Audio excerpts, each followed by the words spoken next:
Hello दोस्तों, welcome back to my channel knowledgeable brain. और आज इस वीडियो में हम बात करने वाले हैं जेफरी चौसर की द कैंटरबरी टेल्स के बारे में। दोस्तों, द कैंटरबरी टेल्स में कई सारी कहानियां हैं जो कई सारे लोग सुनाते हैं। आज हम इस वीडियो में इम्पोर्टेंट कहानियों को, इम्पोर्टेंट टेल्स को डिस्कस करेंगे। दोस्तों, इसको एंड ऑफ 14th सेंचुरी में लिखा गया था इंग्लैंड में, और इंग्लैंड में ही इसको पब्लिश कराया था। तो चलिए बिना टाइम वेस्ट करे कैंटरबरी टेल्स की कहानियों को समझते हैं। आज हम इस वीडियो में 6 टेल्स को डिस्कस करने वाले हैं। Night, Miller, reef, wife of bath, partner और नन प्रीस्ट की टेल्स को। इन कहानियों को समझने से पहले हम शुरुआत से शुरू करते हैं। दोस्तों, कैंटरबरी टेल्स में जेफरी चौसर शुरुआत में पहले स्प्रिंग के सीजन को डिस्कस करते हैं और उसके बाद उनके जो साथी पिलग्रिम हैं उनको इंट्रोड्यूस कराते हैं। वो पहले शुरुआत में जेफरी चौसर जो है वो जो चर्च है, प्रीस्ट का मजाक उड़ाते हैं, जो करप्शन वहाँ पे हुआ करता था उसका मजाक उड़ाते हैं। और उसके बाद वो बताते हैं कि वो अपने पिलग्रिम साथियों के साथ होली प्लेस पे जा रहे हैं। का सेटअप एक पिलग्रिमेज यात्रा के दौरान होता है, जहाँ अलग अलग कैरेक्टर अपनी अपनी कहानियां सुनाते हैं। बेसिकली एक धार्मिक तीर्थ यात्रा कर रहे हैं और कैंटरबरी जा रहे हैं। ये लोग एक इन में मिलते हैं और डिसाइड करते हैं वो अपने सफर के दौरान अपनी स्टोरीज को शेयर करेंगे। उस इन का नाम है टेवरन इन। और डिसाइड करते हैं कि हर एक पिलग्रिम, हर एक व्यक्ति जो है अपनी कहानी सुनाएगा और सबसे अच्छी कहानी वाले को एक फ्री डिनर मिलेगा। दोस्तों, इसमें चौसर ने बहुत ही अच्छे से कैरेक्टर्स को समझाया है। वो लोगों को, रीडर्स को बताना चाहते हैं एक सिंपल स्टोरी एक यूनिक वे में। वो बताते हैं कि ये कहानी सुनाने का जो चीज है ये स्टार्ट कैसे हुई। जिस इनमें वो रुके थे, वहाँ का जो होस्ट है हैरी बैली, वो बोलता है कि ऐसे यात्रा करना तो बोरिंग हो जाएगा। तो हम क्या करेंगे, हम आते जाते जो रास्ता होगा उसमें हर कोई एक एक स्टोरी सुनाएगा, और जो स्टोरी सबसे अच्छी लगेगी उसको हम सब मिलकर एक डिनर होस्ट करेंगे। सारे पिलग्रिम मान भी गए इस बात को लेकर। तो कौन सबसे पहली कहानी सुनाएगा, इस बात का फैसला उन्होंने करा स्ट्रॉस को खींच कर। तो सबसे पहला नंबर आया नाइट का। तो नाइट जो है वो एक नोबल और ब्रेव वॉरियर है, उसका एक बेटा भी है। नाइट ना काफी माहिर है अपनी कहानियों को एक्सप्रेस करने में। नाइट की कहानी शुरू होती है एथेंस से, मतलब ग्रीस से। वो बताता है कि वहाँ का एक रूलर है जिसका नाम है थीसियस, जहाँ पे वो किंग अपनी वाइफ हेपोलिटा और अपनी साली, अपनी सिस्टर इन लॉ एमिली के साथ वापस इस शहर में आ रहा था। तो इसको कुछ औरतें मिली जो कि रो रही थी। तो थीसियस ने, वहाँ का एक तानाशाह था, वहाँ का एक गुंडा था, से लड़कर औरतों को थीसियस ने न्याय, जस्टिस दिलवाया उन औरतों को। लेकिन उस लड़ाई के बाद 2 बंदे जिंदा बच गए। उन लोगों का नाम था आरसाइट और पैलेमन। दोनों बंदे काफी घायल थे। तो थीसियस ने क्या किया, वो उन दोनों लोगों को अपने साथ ले गया और उन दोनों को जेल में डाल दिया, एथेंस में ले जाकर। ये दोनों असल में भाई थे। तो एक सुबह क्या हुआ कि पैलेमन ने खिड़की से देखा जहाँ पे वो बंद था एमिली को, और पैलेमन उसको पसंद भी करने लग गया। इन दोनों भाइयों ने कसम खाई थी कि कोई भी लड़की इन दोनों भाइयों के बीच में कभी नहीं आएगी। लेकिन आर्सेट भी एमिली को पसंद करने लग गया। अब इन दोनों कजन में से डिसाइड हुआ कि आर्साइट को छोड़ दिया जाएगा इस कंडीशन पर कि वो एथेंस कभी भी दोबारा लौटकर नहीं आएगा। लेकिन आर्साइट तो एमिली को पसंद करने लग गया। तो वो क्या करता है, भेस बदल कर वापस एथेंस आ गया। पैलेमन अभी भी जेल में है। तो आर्साइट जब भेस बदल कर आया तो उसको थीसियस के दरबार में काम भी मिल गया। और वहीं पे जो पैलेमन है वो जेल के जेलर को बेहोश करके वहां से बच निकला। अब ये दोनों भाई एक जंगल तक पहुंच जाते हैं, मिलने के लिए नहीं, लड़ने के लिए जाते हैं, क्योंकि ये दोनों एक ही लड़की से प्यार करते हैं जो कि है एमिली। तभी थीसियस ने उन दोनों से कहा कि तुम दोनों 1 साल के लिए अपनी लड़ाई को रोक दो। 1 साल बाद अपनी प्रॉपर आर्मी तैयार करके और उसके बाद लड़ाई करना। और तुम में से जो भी जीतेगा उस लड़ाई में, उससे मैं अपनी साली एमिली की शादी कराऊंगा। तो थीसियस ने इन दोनों को लड़ने के लिए एक अखाड़ा, एक जगह तैयार कराई। और पेलेमन अपनी जीत के लिए वीनस गॉड से प्रे कर रहा था और आरसाइड मार्स से। और एमिली प्रे कर रही थी डायना से कि जीते वही जो उससे सच में प्यार करता है, जो सच में उसको डिजर्व करता है। तो क्या हुआ, लड़ाई हुई, पैलामन जो है लड़ाई में हार गया और बुरी तरह घायल हो गया और आरसाइड जो है खुशियां मनाने लग गया। तभी वहां पे से कुछ झन्नुम से, कोई हेल से क्रोध बरसा। जो आरसाइड जिस घोड़े पर सवार था वो गिर गया, आरसाइड बुरी तरह से घायल हो गया और वो मर गया। मरने के बाद आरसाइड बोलकर गया कि मेरे अलावा अगर एमिली के लिए कोई बेहतर है तो पेलेमन के अलावा कोई और नहीं हो सकता।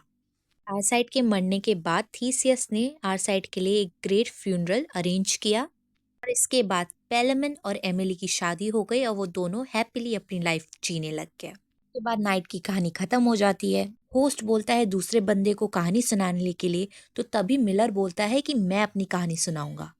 तो मिलर अपनी कहानी सुनाता है। वैसे तो मिलर एक शराबी आदमी है, लेकिन वो बोलता है कि मैं एक सच्ची कहानी सुनाऊंगा। लेकिन यहाँ पे चौसर खुद बोलता है कि ये कहानी थोड़ी वल्गर होने वाली है, इस कहानी में बहुत सारे डर्टी जोक्स हैं। यहाँ पे चौसर ये भी बोलता है जिस रीडर को ये कहानी नहीं सुननी वो अपने पेज का पन्ना पलट ले। तो अब मिलर अपनी कहानी की शुरुआत करता है। बोलता है एक बूढ़ा कारपेंटर था जिसकी एक जवान बीवी थी जिससे वो बहुत ज्यादा प्यार करता था, लेकिन उसकी बीवी कुछ चालू टाइप थी। शहर में एक नया लड़का आता है जिसका नाम है निकोलस, जो कि ऑक्सफोर्ड से पढ़कर यहाँ पे आया है। तो निकोलस क्या करता है, वो इस एलिसन को पटा लेता है। निकोलस के अलावा एक और शख्स है जिसका नाम है एब्सोलन। वो भी इस एलिसन से प्यार करता है, लेकिन एलिसन इसको पसंद नहीं करती और निकोलस भी इस बात से काफी चिढ़ता है। तो एक दिन निकोलस कारपेंटर को बोलता है कि एक बड़ा तूफान आने वाला है, जैसे नोआ के टाइम पर आया था। नोआ एक बाइबल का कैरेक्टर है, अब उससे 2 गुनी बाढ़ अब आने वाली है, वो ऐसा कारपेंटर को बोलता है। तो मैं, आप, आपकी बीवी एलिसन, तो हम तीनों अपनी जान बचा सकते हैं अगर हम नाव में बैठ जाएं तो। हालांकि निकोलस इस कारपेंटर को बेवकूफ बना रहा था ताकि जो निकोलस है वो एलिसन से कारपेंटर की नाक के नीचे इश्क लड़ा सके एलिसन के साथ। तो ये तीनों नाव में चढ़े। अब वहां पे कारपेंटर नाव में सो गया। निकोलस इस एलिसन को अपने साथ ले गया, दोनों रोमांस करने लग गए और तभी वहां पे एप्सोलन आ जाता है एलिसन से किस मांगने।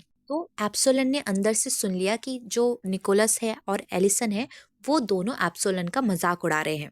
तो एप्सोलन ने गुस्से में आके निकोलस से बदला लेने की सोची। वो क्या करता है, गरम गरम सरिया लाता है और निकोलस के कहीं पे घुसा देता है, जो मैं आपको नहीं बता सकती। निकोलस पानी पानी चिल्लाता है। कारपेंटर अभी भी नाव में सोया हुआ था, लेकिन अब वो नींद से जाग गया। जब निकोलस पानी पानी चिल्लाने लग गया तो कारपेंटर को लगा कि बाढ़ आ गई। कारपेंटर जल्दी से नाव को लेकर आगे की तरफ भाग गया और यहीं पे सब लोग उस पर हंसने लगे और यहीं पे कहानी खत्म हो जाती है। मिलर के बाद कहानी सुनाता है रीफ। दोस्तों ये रीफ एक कारपेंटर है और इसको लगता है कि मिलर इसी का मजाक उड़ा रहा है अपनी कहानी के जरिए। तो रीफ मिलर से बदला लेने के लिए उसके लिए एक कहानी सुनाता है। तो इसकी कहानी शुरू होती है एक साइमकिन नाम के मिलर से जिसकी एक चपटी सी नाक थी। वो एक बदमाश आदमी था, वो अनाज चोरी करता था। तो 2 लोग थे जिनका नाम था जॉन और आइलीन। तो उन दोनों ने उस मिलर को चोरी करने से रोकने की कोशिश की। तो मिलर ने क्या किया, उन दोनों के घोड़े खोल दिए जिससे वो दोनों अपने घोड़े पकड़ने के लिए दौड़ते फिरते रहे। दोनों पूरे दिन पूरे शाम वही घोड़ों के पीछे भागते रहे और इतने में मिलर ने दोबारा से अनाज को चोरी कर लिया। तो अब रात हो चुकी थी, तो इन दोनों ने मिलर से सोने के लिए जगह मांगी। मिलर ने इन दोनों को सोने के लिए जगह दे भी दी। मिलर के घर में उसकी बीवी थी, उसकी बेटी थी और एक छोटा बच्चा था। तो जॉन और एलिन ने मिलर से बदला लेने के लिए क्या किया, एलिन ने तो उसकी बेटी का फायदा उठाया और जॉन ने मिलर की वाइफ का। इतने में मिलर उड़ गया, भगदड़ बच गई और उसी में जो मिलर है वो पिट गया और वहीं पे कहानी खत्म हो जाती है। रीव ने ये कहानी सुना के मिलर से अपना बदला ले लिया। उसके बाद कहानी सुनाई वाइफ ऑफ बाथ ने। ये कहानी सुनाने से पहले एक प्रोलॉग दिया। दोस्तों इससे पहले मैं आपको बता दूं कि इस वाइफ ऑफ बाथ के 5 हस्बैंड पहले रह चुके हैं। ये कहती है कि मुझे आदमी और औरत के बीच के रिलेशनशिप के बारे में सबसे ज्यादा नॉलेज है। कहती है कि जो मेरे पहले के 3 हस्बैंड थे वो काफी ज्यादा बोरिंग थे। ऐसे तो वो तीनों ही अमीर थे लेकिन काफी बुढ़े थे। जो चौथा पति था उसका किसी के साथ अफेयर था, और पांचवा पति वैसे तो अच्छा था लेकिन गरीब था। ये वाइफ ऑफ बात कहानी सुनाने की बजाय अपने पांचवे पति की बातें करने लग गई। हर कोई बोर होने लग गया कि ये तो अपनी कहानी सुना रही है, तो सब उसको रोकने लगे। लेकिन जो होस्ट था, हैरी बैली, उसने बोला नहीं, इसको सुनाने दो अपनी कहानी। वाइफ ऑफ बाथ का जो प्रोलॉग था वो काफी ज्यादा लंबा था। ये कहानी की शुरुआत होती है किंग ऑथर के किंगडम से। बताती है कि एक नाइट था जिसने एक लड़की का रेप किया होता है। वहाँ की जो क्वीन थी उसने उस नाइट को का सर धड़ से अलग करने की बजाय उसको एक चांस दिया, उस नाइट को एक चांस दिया अपनी लाइफ बचाने का। वो कहती है कि तुम्हें ये पता करना होगा कि आखिर एक औरत को चाहिए क्या होता है। अगर तुमने पता कर लिया तो तुम्हें छोड़ दिया जाएगा, तुम्हें माफ कर दिया जाएगा। तो ये नाइट अपनी जान बचाने के लिए अलग अलग औरतों के पास गया, उनसे जवाब मांगे, लेकिन हर औरत अलग जवाब देती। फाइनली उसको एक बूढ़ी औरत मिलती है। वो बोलती है मैं तुम्हें इस सवाल का जवाब दूंगी और तुम बच भी जाओगे, लेकिन बचने के बाद तुम्हें वादा करना पड़ेगा कि तुम मेरे हो जाओगे। तो नाइट मान गया उसकी शर्त को। आखिरकार उसकी जान का सवाल था। नाइट उस बूढ़ी औरत को क्वीन के दरबार में ले गया। वहां पे नाइट बताता है कि एक औरत को ये होता है कि उसका जो पति है पे सिर्फ उसका अधिकार हो। सारी की सारी क्वीन और दासियां बोलने लग गई कि हाँ, तुम्हारा जवाब बिल्कुल सही है। नाइट की सजा माफ भी हो गई।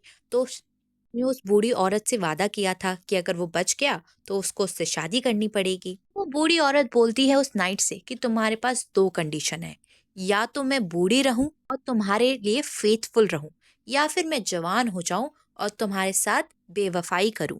नाइट बोलता है कि तुम बूढ़ी ही रहो लेकिन मेरे साथ वफा में रहो। ये बात सुनकर वो ओल्ड वुमेन काफी खुश हो जाती है और उस अपने आप को ट्रांसफॉर्म कर लेती है एक जवान लड़की में। यहीं पे ये कहानी खत्म हो जाती है। इसके बाद पार्टनर ने अपनी कहानी सुनाई। तो पार्टनर की कहानी का थीम है ग्रीड, लालच, क्योंकि ये पार्टनर खुद भी एक लालची इंसान है। ये खुद पैसों के लिए काम करता है और ये हर बात में बोलता है कि लालच बुरी बला है। ये अपनी कहानी की शुरुआत करता है 3 दोस्तों से जो कि शराबी होते हैं और अपना टाइम शराब पीने में ही ज्यादातर गुजारते हैं। तो जब वो शराब खाने में बैठे हुए थे तब वो देखते हैं कि एक जनाजा जा रहा है, मतलब कि एक डेड बॉडी जा रही है और उसको दफनाने के लिए उसको ले जाया जा रहा है। अब उन्हें पता चलता है कि ये डेड बॉडी उन्हीं के दोस्त की है जिसे एक चोर ने मार दिया है, जिसका नाम है डेथ। उन्होंने फैसला किया कि वो उस चोर को मार डालेंगे। उसी वक्त पे इन्हें एक बूढ़ा आदमी मिलता है। वो बूढ़ा आदमी बोलता है जिस चोर ने तुम्हारे दोस्त को मारा है ना, वो उस ओक ट्री के नीचे बैठा है। ऐसे इशारा करके बताता है उन्हें। तो जब वो तीनों दोस्त वहां पे पहुंचे उस पेड़ के नीचे, तो उन्हें वहां पे 8 गोल्ड के ब्रूशल्स मिले। उन्होंने सोचा कि इसको उठाने से पहले हमें देखना चाहिए कोई आसपास तो नहीं है, तो वो रात होने का वेट करते हैं ताकि वो आसानी से उसको ले जा सके। इन तीनों दोस्तों में से जो कम उम्र का जो दोस्त था वो शहर जाता है खाना लेने के लिए, क्योंकि आखिरकार इन तीनों को रात तो यहीं गुजारनी है। तो वो खाना लेने के लिए जाता है और बाकी के दो जो दोस्त है वो फैसला करते हैं कि हम इसको ना मार देंगे और ये जो खजाना है ये हमारा हो जाएगा, हम आपस में बांट लेंगे। लेकिन वो जो सामान लेने गया है ना इनका दोस्त, वो भी कम चालू नहीं है, वो बहुत चालू है। वो भी सोच रहा है कि इन दोनों को मार के सारा खजाना मेरा हो जाएगा। तो वो जो खाना पीने के लिए लेकर गया है तो वो वाइन लेकर आता है जिसमें वो पॉइजन डाल देता है। जब ये लौट कर आया तो वो जो दो दोस्त थे उन लोगों ने इस पर अटैक किया। जो सामान लेने गया था वो वहीं पर मर गया, और वो जो वाइन की बोतल लाया था जिसमें जहर था, वो वाइन पी के ये दोनों भी मर गए। और पार्टनर की ये जो स्टोरी है यहीं पे खत्म हो जाती है। मतलब कि आप देख सकते हो वो तीनों एक दूसरे चौथे दोस्त का डेथ का बदला लेना चाह रहा था, लेकिन वो चौथे दोस्त को भूल ही गए। उनका जो लालच है वो था कि ये खजाना हमारा हो जाए। उस लालच की वजह से तीनों ही एंड में मर जाते हैं। पार्टनर अपनी स्टोरी खत्म होने के बाद फिर बोलता है कि लालच बुरी बला है। लास्ट स्टोरी है नन प्रीस्ट की। दोस्तों इस कहानी को बहुत ही गौर से सुनना क्योंकि ये इम्पोर्टेंट कहानी है और ये कहानी जानवरों की है। की कहानी शुरू होती है एक विडो औरत से, एक विधवा औरत से जो अपनी 2 बेटियों के साथ छोटे से खेत में रहती है। उनका एक मुर्गा था, उसका नाम था चैंटिक्लियर, जिसकी 7 मुर्गियां थी। में से एक बहुत ही प्यारी मुर्गी थी उसकी जिसका नाम था पर्टिलॉट। तो चैंटिक्लियर को एक सपना आता है एक दिन कि उसको एक फॉक्स ने, एक लोमड़ी ने मार दिया। वो इस सपने के बारे में पर्टिलॉट को बताता है तो पर्टिलॉट बोलती है कि तुम एक फॉक्स से डर गए, फिक्र करना छोड़ दो, ये सब तुम्हारा वहम था, एक सपना था। लेकिन हकीकत में चैंटिक्लियर का सामना एक फॉक्स से होता है और चैंटिक्लियर ने भागना शुरू कर दिया। तभी वो लोमड़ी बोलती है कि मैं तो तुम्हारा यहाँ पर गाना सुनने आई हूँ। तो ये सुनकर तो चैंटिक्लियर बहुत ही खुश हुआ, अपने पंख फैलाने लग गया, सोच को आगे पीछे करने लग गया और गाना गाने लग गया। तभी वो लोमड़ी उसके पास आई और उसकी गर्दन से उसको पकड़ लिया और उसको जंगल की ओर ले गई। तभी वो जो बूढ़ी औरत थी और उसकी बेटियां थी और बाकी सारे जो जानवर थे, उन्होंने उस लोमड़ी का पीछा करना शुरू कर दिया। इतने में जो चैंटिक्लियर था, उसने भी उस लोमड़ी को बोला, तुम तो इतनी ऐसी बातें करते हो, कोई भी तुम्हारी बातों में फंस सकता है। इतने में उस लोमड़ी ने अपना मुंह खोला, चैंटिक्लियर वहां से आजाद हुआ और पेड़ पर जाके बैठ गया। फिर से वो जो लोमड़ी थी वो बोलने लग गई कि तुम्हारी आवाज तो इतनी अच्छी है, मैं तो तुम्हारी फैन हूँ। लेकिन चैंटिक्लियर अपना सबक सीख चुका था, उसे समझ में आ गया था कि चापलूसी बुरी बला है, कोई अगर आपकी झूठी तारीफें कर रहा है तो उसकी बातों में नहीं आना है। इसी के साथ आज की हमारी वीडियो भी खत्म होती है। दोस्तों, आई होप आपको ये स्टोरी समझ में आई हो। अगर आपको किसी भी स्टोरी का डिटेल वर्जन चाहिए तो प्लीज मुझे कमेंट सेक्शन में लिख के जरूर बताइएगा। साथ ही मेरे चैनल को सब्सक्राइब करना नहीं भूलिएगा ताकि आप आने वाली वीडियोस को मिस ना करें।